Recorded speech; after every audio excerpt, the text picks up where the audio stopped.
अस्सलाम वालेकुम dear students. आज हम चैप्टर 2 अलजबरा स्टार्ट करेंगे। अलजबरा को लेकर आपको जितनी भी कन्फ्यूजन्स हैं इंशाल्लाह आज वो रिमूव हो जाएंगी।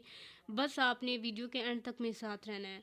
तो फर्स्टली मैं आपको बता दूं कि अलजबरा क्या होता है। बेसिकली अलजबरा हमारे पास मैथ्स की एक ब्रांच है जो कि arithmetic operations, variables and constant से रिलेट करती है। ओके, ये डेफिनेशन जो है ये एक एग्जैक्ट डेफिनेशन है, बट मैं आपको अगर इजी वे में बताऊं कि अलजबरा क्या है तो आपने याद रखना है कि अलजबरा अल्फ़ाबेट्स लेटर्स जिसके अंदर आ रहे हैं तो उसको हम अलजबरा कहते हैं। लाइक मैंने आपको एक एग्जांपल दी है, देखिए यहाँ आपको अलजबरिक इक्वेशन नज़र आ रही है x+3 = 8।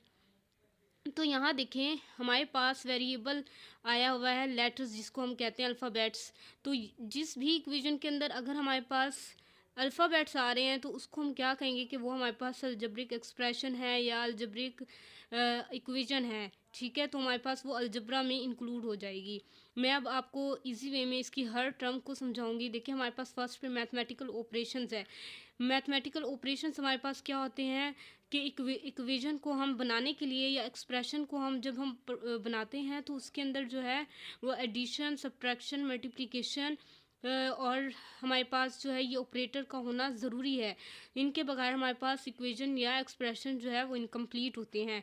तो ये हमारे पास मैथमेटिकल ऑपरेशंस होते हैं और ये अलजेब्रिक एक्सप्रेशन में यूज़ होते हैं। Next one is variables. Variables क्या होते हैं? वेरिएबल्स जैसे कि अभी मैंने आपको बताया कि अलजेब्रा के अंदर हमारे पास लेटर्स यूज़ होते हैं, इन्हीं लेटर्स को हम वेरिएबल्स कहते हैं। वेरिएबल्स का क्या मतलब होता है? वेरी करना। वेरी मीन चेंज होना। जब भी कोई भी वैल्यू जो है वो हमारे पास फिक्स्ड वैल्यू नहीं होती, वो चेंज होती है। अब जैसे हमारे पास यहाँ x+3 = 8 है, तो x हमारे पास क्या है? वेरिएबल है। अभी हमें इस वैल्यू का पता नहीं है कि क्या है, इस वैल्यू की जगह हमारे पास क्या है, एग्जैक्ट वैल्यू हमें नहीं मालूम, ये अननोन है। तो हमने इसको क्या कर दिया, हमने इसको लेटर से डिनोट कर दिया।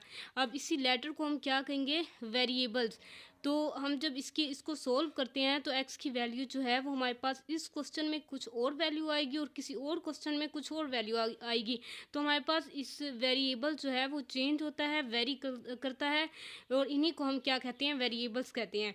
Next one is constant. Constant क्या होता है? अभी मैंने आपको बताया कि हमारे पास इक्वेशन के अंदर क्या होते हैं कि वेरिएबल्स भी होते हैं और कांस्टेंट भी होती हैं, तभी हमारे पास अलजेब्रिक इक्वेशंस बनती हैं। आप देखें यहाँ पर जो हमारे पास नंबर्स दिए गए हैं उनको हम क्या कहते हैं? कांस्टेंट कहते हैं। नंबर्स हमारे पास फिक्स्ड होते हैं, तो इसीलिए हमारे पास जो फिक्स्ड वैल्यू होती है उनको हम क्या कहते हैं? कांस्टेंट कहते हैं, और वही हमारे पास इक्वेशंस में होते हैं।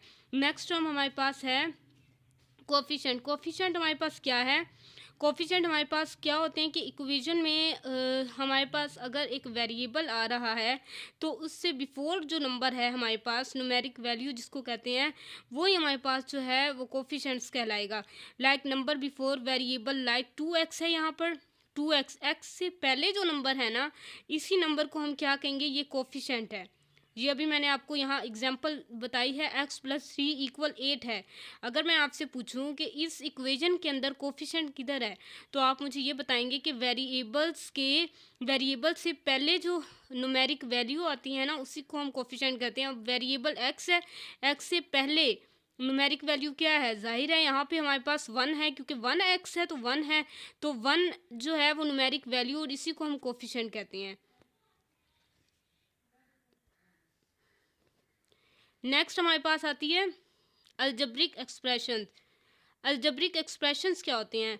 अभी हमारे पास हमने जो है वो ब्रीफली चीज़ों को देखा, वेरिएबल्स को देखा, कांस्टेंट को देखा, कोफिशिएंट को देखा, तो इन्हीं चीज़ों से मिलकर एक हमारे पास जो है वो एक्सप्रेशन बनता है। एक्सप्रेशन देखिए हमारे पास क्या होता है कि उसके अंदर नंबर्स भी इंक्लूड होते हैं, वेरिएबल्स भी होते हैं और ऑपरेशंस भी होते हैं। अभी बताया मैंने कि नंबर्स क्या होते हैं? जो फिक्स्ड वैल्यू होते हैं, नंबर्स को हम कांस्टेंट भी कहते हैं। और हमारे पास वेरिएबल्स क्या होते हैं? जो जिनकी वैल्यूज़ जो है वेरी करती हैं, उनको हम वेरिएबल्स कहते हैं। फिर उसके बाद हमने देखा ऑपरेशंस। ऑपरेशंस भी आपको बताया, हमारे पास ऑपरेटर्स होते हैं, प्लस, माइनस, मल्टीप्लाई, और उसके अलावा डिवीजन। ये चीज़ें हमारे पास क्या होती हैं? ऑपरेशंस होती हैं। तो हमने इनको एक्सप्रेशंस में ये सब एक जो है वो कंबाइन होंगी, फिर हमारे पास एक एक्सप्रेशन जो है वो जनरेट होगा। इसकी एग्जांपल देखें, 2x+3, ये एग्जांपल है। टू हमारे पास एक नंबर है, एक्स हमारे पास एक वेरिएबल है और 3 भी हमारे पास एक कांस्टेंट है जिसको नंबर ही कहते हैं। और इसके अंदर जो है वो ऑपरेशन यूज़ हुआ है एडिशन का। देखें, जब ये तीनों चारों चीज़ें मिली हैं आपस में कंबाइन हुई है तो हमारे पास क्या हुआ है, एक एक्सप्रेशन जनरेट हुआ है। तो इसी को हम क्या कहते हैं, अलजब्रिक एक्सप्रेशन। इसके अंदर एक्स आ रहा है जिसकी वजह से हम इसको क्या कह रहे हैं, अलजब्रिक एक्सप्रेशन, अलजबरा में आ गया ये। इसी तरह आप देखें 5y-7, तो यहाँ भी आप देखेंगे कि हमारे पास ये भी इसके अंदर ऑपरेशन यूज़ क्या हुआ है अब, सब्ट्रैक्शन वाला। और यहाँ पे कांस्टेंट भी आ गया है, कोफिशिएंट भी आ गया है और वेरिएबल भी आ गया। तो ये सब मिलकर इन्होंने क्या किया, जनरेट किया अलजेब्रिक एक्सप्रेशन। फिर हमारे पास हम आते हैं, एक न्यू टर्म को हम इंट्रोड्यूस करवाते हैं, वो हमारे पास होती है अलजेब्रिक इक्वेशन। अब अलजेब्रिक इक्वेशन क्या होती है,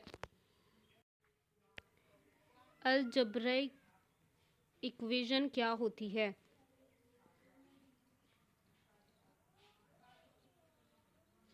अलजेब्रिक इक्वेशंस हमारे पास, ये जो अलजेब्रिक एक्सप्रेशन है, अगर इनके अंदर हम इक्वलिटी का साइन इंसर्ट कर दें तो हमारे पास क्या जनरेट हो जाती है, अलजेब्रिक इक्वेशन। देखिए, मैं पहले वाली एग्जांपल को ले रही हूँ। यहाँ पे 2x + 3 = 0 या =7, कुछ भी आप नंबर कर सकते हैं। तो जहाँ इक्वल आ रहा है, इक्वल का साइन इंसर्ट कर दिया हमने यहाँ पे, तो ऐसे एक्सप्रेशन को क्या कह देंगे हम, इक्वेशन। फिर वो एक्सप्रेशन नहीं रहेगा, याद रखिएगा क्लास। एक्सप्रेशंस के अंदर हमारे पास इक्वल का साइन नहीं होता, लेकिन इक्वेशंस के अंदर हमारे पास इक्वल का साइन होता है। इसी को हम क्या कहते हैं, अलजेब्रिक इक्वेशन।